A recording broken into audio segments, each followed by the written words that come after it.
আজকে এক সপ্তাহ হয়ে গেছে, এখনো আমরা কোনো সূক্ষ্ম বিচার পাইনি। শরীয়তপুরের গোসাইট উপজেলায় ইউনিয়ন শ্রমিক দলের এক সক্রিয় সদস্যের রহস্যজনক মৃত্যুকে কেন্দ্র করে এলাকায় তীব্র উত্তেজনা বিরাজ করছে।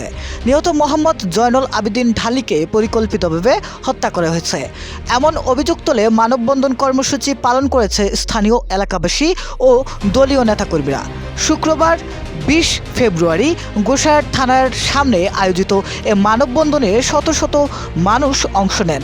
ব্যানার ফেস্টুন হাতে বিক্ষোভকারীরা হত্যার সুষ্ঠু তদন্ত ও দোষীদের দ্রুত গ্রেপ্তারের দাবি জানান।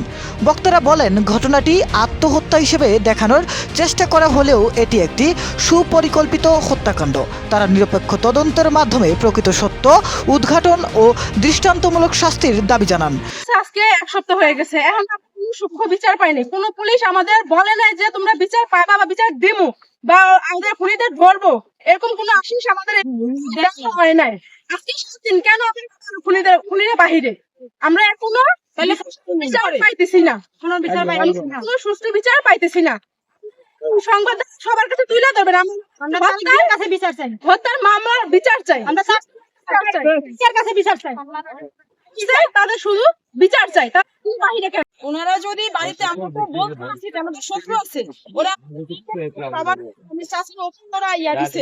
যে কি দিছে যে জমি জীবন নেই, যে কোনো একটা নিম, আমরা তো ওদের বলতে আসি যে আমাদের একটা সন্দেহভাজন মানুষ আছে, তাদেরকে আপনারা একটু ধরুন, তাদের বাড়িঘর আপনারা ইয়া করেন। ওনারা মানে কোনো ইয়াই করতেছে না। আর যারা এই কাজ করছে, সুমান ব্যাপারী আর তার ভাগনার ফ্যামিলির কোনো মানুষই নাই, তারা পলায় গেছে সবাই। নিহতের স্বজনরা মানববন্ধনে আবেগঘন বক্তব্য দেন। তারা বলেন, জয়নুল আবেদিন অত্যন্ত ভালো একজন মানুষ ছিলেন। তিনি রাজনৈতিকভাবে সক্রিয় ছিলেন এবং সম্প্রতি বিভিন্ন সামাজিক ও সাংগঠনিক কর্মকাণ্ডের সঙ্গেও যুক্ত ছিলেন। তার এমন মৃত্যু মেনে নেওয়া যায় না।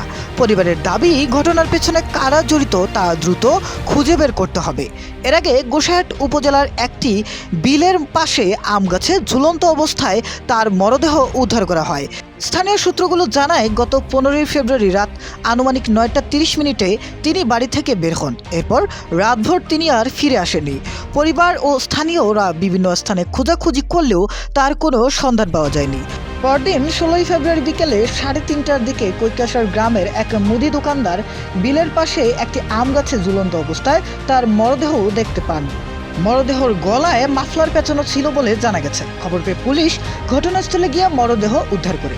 ঘটনাটি এলাকায় চাঞ্চল্যের সৃষ্টি করেছে। রাজনৈতিক অঙ্গনেও এ নিয়ে আলোচনা শুরু হয়েছে। পরিবার ও দলীয় নেতারা একটি পরিকল্পিত হত্যা দাবি করে দ্রুত বিচার নিশ্চিত করার আহ্বান জানিয়েছেন।